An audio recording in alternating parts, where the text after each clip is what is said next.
Uh, any questions on that stuff before Jeremy moves on? All Nope. right, go ahead. Okay, so Zach, Yeah, go, Tony. all right, Tony. I think I agree with all the fundamentals that you just presented and all that. I think, the asking questions to present them, the curiosity, all of that stuff. But I think more importantly, we need to educate so they could ask those questions. I'm just an example, and I'm not. I'm having a in session with my team to go over our goals, and our goals starting with our shape and everything else. So then present the questions about around that. So I think that that's the piece that I think we should all start with. Are we teaching them to understand so that then they could be curiosity, have the curiosity of the game? That makes sense, or Yeah, no, just throwing it out there. I agree with that, Tony, 100%. But I think that there are certain questions, and maybe it's less around the game. So I'll give you a for instance. I don't believe that our teams train, our players train enough on their own, right?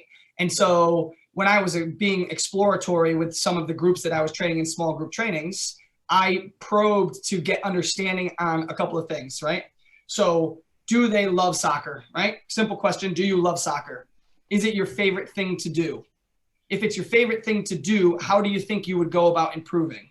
And they would all say, well, spend more time with the ball. So if you love it and you want to improve at it, don't you feel like spending more time on your own with the ball would be a good thing to do to get you to where you want to be? So that's kind of what I mean, because what that does is that gives, they're the ones that are then saying the answers, driving the direction that you want them to get to, where it might be different than me saying, hey, I need you guys to go outside and work with the ball.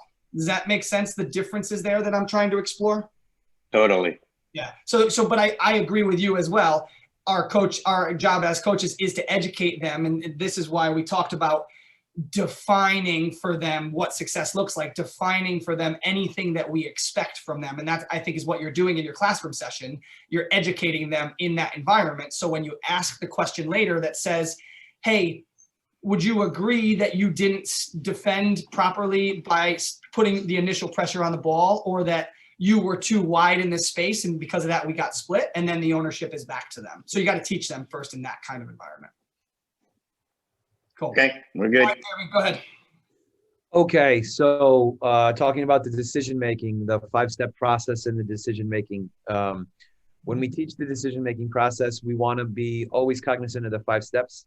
It really is something that, again, as it says here on the slide, it underpins all the training session, and game decisions should be the focal point. Okay, there's a research stat that I believe it was Xavi checked his shoulder close to 1,000 times in the Champions League game, which is 1,000 times in 90 minutes, which is like roughly once every 3 seconds.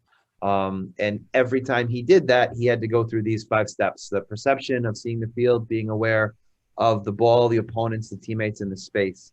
Constantly refreshing this picture so you know what the most up-to-date information is. Conceiving an idea, so creating a plan of attack, creating an idea, using the information from step 1 to recognize where you have good numbers versus bad, what are your options, and how do you get the ball into those areas. Using disguise to hide your delivery so that you can have a better chance of success. Choosing one of your options and then taking care to apply the right precision and the correct weight, accuracy, and technique on the ball. Make sure it gets there. Number 4 is execute, the physical, actual execution of step 3. And then assessment. Did it work? Why not? And then what is the next action that needs your attention in the game? Is it, okay, that worked, I need to move in support? Is it, oh, that didn't work, I need to now start defending, I need to move into a covering position, etc. All of those things happen hundreds of times, if not thousands of times over the course of a game. The players may or may not be conscious of that, but the more we can make them aware of these 5 steps and how we train them to come through the decision-making process will help their ability to play. It also helps our ability to coach when we use these 5 steps in our decision-making process as we set up games, as we set up activities, and as we observe what's going on. Okay. When we look at the coach's toolbox, touching on that really quickly. Okay, the coach's toolbox is basically the 5 main ways that we deliver information throughout the course of the session. Okay, outside of setting up the game and letting the game teach and things like that.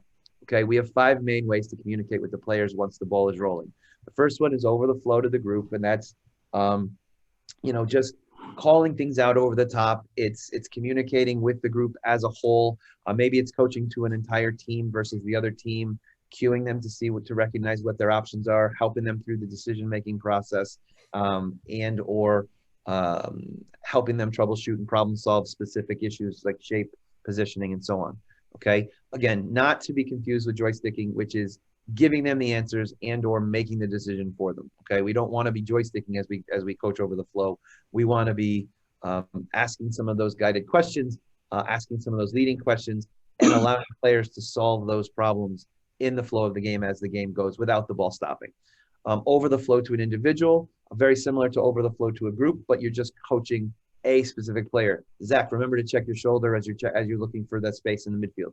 Something of that nature that's going to provide a cue, that's going to provide help build a habit, that's going to help solve a situation, help a player solve a situation, so that they can facilitate their progress within the context of the game. Again, the ball is still rolling.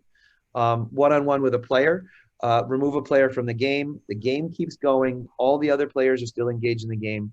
I pull a player out, talk to them about their position, their shape, maybe a decision that they made, and try to decompress and get some answers as far as what they were thinking, what did they see, how did they understand what was going on around them at that moment, so that we can help shape and guide their decisions and help and shape and guide their future choices.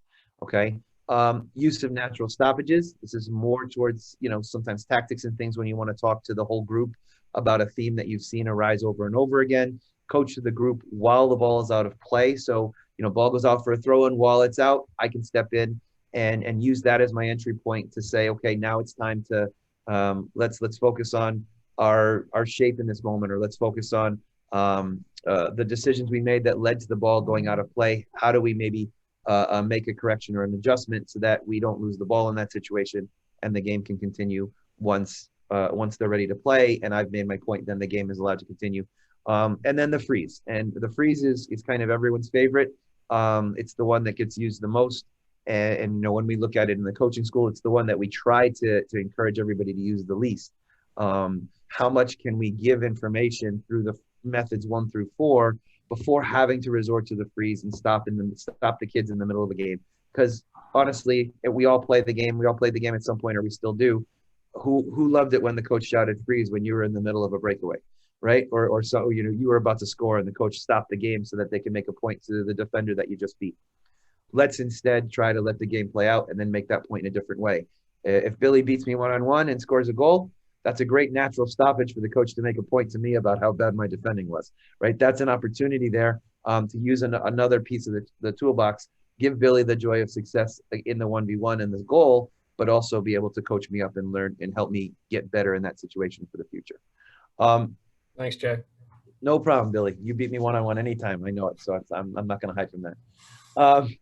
At Vale, we want every session to have as much of the following options as possible. So these are our 7 F's in the training session, okay?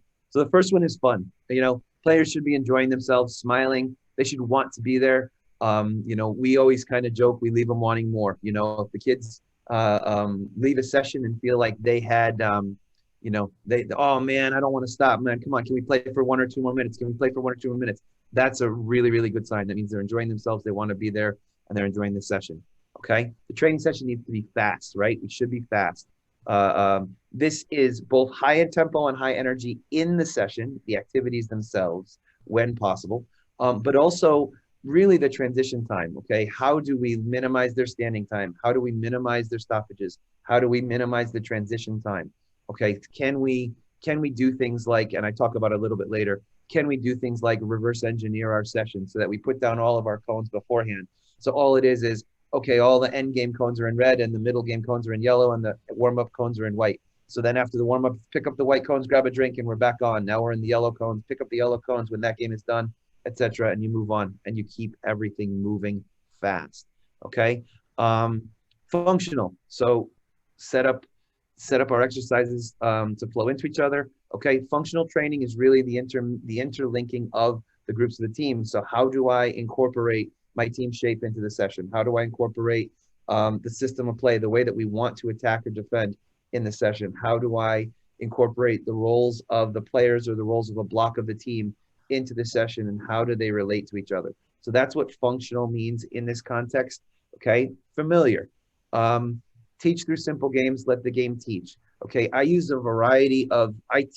a variety of themes using the same set of games, about 4 or 5 games. I have variety in the session as a whole, but I use 4 or 5 core games that teach a bunch of different things. That way the players just get right into it and they just know what they're doing and they can play. That helps the session stay fast. It helps the kids get going. They don't have to worry about learning the activity. They can jump right into playing soccer, feel like they're playing soccer. And I might be coaching the attacking one day versus defending the next, but it helps them to stay, to get right into and get moving. Okay, focus, have a topic for the day, have a purpose for the day. And again, how do you make it competitive to the point where they're going to learn and grow and be challenged at all times? Okay, go ahead to the next one, Zach. 4 pillars driven. So the 4 pillars of the game, the technical, tactical, physical, and psychological. How do we incorporate all 4 of those into our session at some point? Are we giving them a little bit of obviously the physical preparation to make sure that they're ready to go, technique and tactics as part of the games, and then the psychology of through the competition of, okay, we're winning or we're losing. How do we adjust? How do we deal with it? How do we make it better for our team? Okay. And then flow guided. So flow guided is really about how do I coach to all levels within my team at the same time? This is a really challenging one. It's hard, but it's the one that when you hit it, you feel like you feel like the conductor of an orchestra, and you just killed it at Symphony Hall. Because when you've got everybody learning and growing, the end result is fun. The end result is they learn more, they grow faster, and they enjoy the session. And that's really, really what we're looking for. So those are the 7 F's in the training session. And again, just to go through them: fun, fast, functional, familiar, focused, 4 pillars driven, and flow guided. And if we can hit those in as much as possible, then we accomplish so much towards helping our players learn and grow in the best possible way. Awesome, Jeremy. Look at that. With a minute to spare. That and you doubted. I appreciate you doubted me. I was way over on my time. All right. Does anybody have any other questions? You guys are free to go. I know we said 30 minutes. Does anybody have any questions? If you don't have questions and you want to pop off, you're great to pop off. But anybody that has questions and wants to stay on, please feel free to stay on. Thanks, guys. See ya. See you guys. Happy birthday, Zach. Thanks, Sarah. Yeah, Zach. Woohoo! There you go. Are you buying? What am I? Hold on. What? Hold on a second here. In my country, the birthday boy buys. Oh, really? My country. That's why I'm